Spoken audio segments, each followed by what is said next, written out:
hello लोगोफोर खुलुमबाय नोंथांखौ गासैखौबो जोंनाव फिन खेबसेबाव बरायबाय दा जायफोराहाय आशा वार्कार्सफोर अंगनबादिनि जायफोर नोंथांमोन दा नोंथांमोननि थाखाय जोबोर मोजां लेटेस्ट आपडेट्स मोजां खौरां सफैदों दा नोंथांमोननि दानारि बेथनखौहाय सरकाराहाय बारायना होबाय दा जोंहा बेवहाय निउस पेपारफोरावबो होदों दा नोंथांमोनाहाय बेसेबां मोननो हासिगोन दानारि बेथनखौहाय बेवहाय नोंथांमोना 4000 खालामना होबाय लोगोफोर नोंथांमोना जेरावहाय नोंथांमोना बेसेबां मोनोमोन नोंथांमोना 3000 मोनोमोन नोंथांमोना बिनिखौहाय नोंथांमोननिखौहाय 4000 बानायबाय दै लोगोफोर बिनिफ्राय 9000 मोनोमोन नोंथांमोनहा आशा सुपारभाइजार्सफोराहाय दा बेनिखौ 10200 खालामबाय बिनिफ्राय नोंथांमोना 3000 मोनोमोन नालाय मासाव 4000आ बे आशा वार्कार्सफोरनि आरोखि दा नोंथांमोना बेबायदि मोनसिगोन मालानिफ्राय मोनगोन लोगोफोर नोंथांमोनाहाय नैबेवहाय नुदों नै स्क्रिनावहाय अक्ट'बरनि 1 तारिख फैनाय लोगो लोगो नोंथांमोना मोननो हासिगोन दै दा बेवहाय बेबायदिनो माखासे गोजौ लेभेलफोरावबो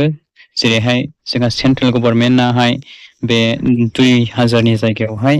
बेबायदिनो 2500 खालामदोंमोन बिनिफ्राय 1000नि जायगायाव 1500 बेबायदि बारायना होदों दा बेवहाय ओमफ्राय जोंहा आशा सुपारभाइजार्सफोरनिखौबो सेन्ट्रेल गभर्नमेन्टआहाय 2700नि जायगायावहाय इंक्रिज खालामनानै 7500 बारायनानै होबाय 1500 बेबायदि बारायना होबाय आरोखि डिफारेन्स दा नोंथांमोनाहाय जोबोद मोजां बे नोंथांमोननि जायफोराहाय आशा अंगनबादि नोंथांमोना सुपारभाइजार बे खामानिखौ मावो नोंथांमोना बे जायफोराहाय बेयावहाय नोंथांमोना जब मोननानै दङ दा बिथांमोननि थाखाय बे निउसआ लेटेस्ट आपडेट्स दा नोंथांमोनाहाय फैबाय थानाय अक्ट'बर मासनिफ्राय दानारि बेथन बारायनायखौ नोंथांमोना आशा वार्कार्स आरो नोंथांमोना सुपारभाइजार्स बिथांमोनाहाय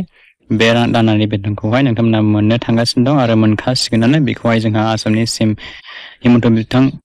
शर्मायानो बेखौ डिक्लेयार होखाबाय फोसावना होखाबाय निउस पेपारफोरावहाय दा बेनोमोन लेटेस्ट आपडेट्सआहाय नोंथांमोना भिडिअखौ गासैनोबो शेयार खालामना होलायदो जाहाथे बयबो मिन्थियो बेजों लोगोसे नोंथांमोना चेनेलाव गोदान फैदोंब्ला आरो दासिमबो चेनेलखौ सोरबाफोर साबस्क्राइब खालामनानै लालायजोबाखैब्ला नोंथांमोना चेनेलखौ गासैबो साबस्क्राइब खालामनानै लाग्रोलायजोबबानो जाबाय दै अब्लासो नोंथांमोना फिउचारावबो बेबायदिनो लेटेस्ट जब्स राङारि अनसुंथाइ स्किम्स बायदि बायदिनि इम्परटेन्ट लेटेस्ट आपडेट्स नोंथांमोना मोनलांबाय थानो हागोन बिदिब्ला नेक्स्ट भिडिअआव लोगो मोनगोन thank you for watching see you again bye bye and take care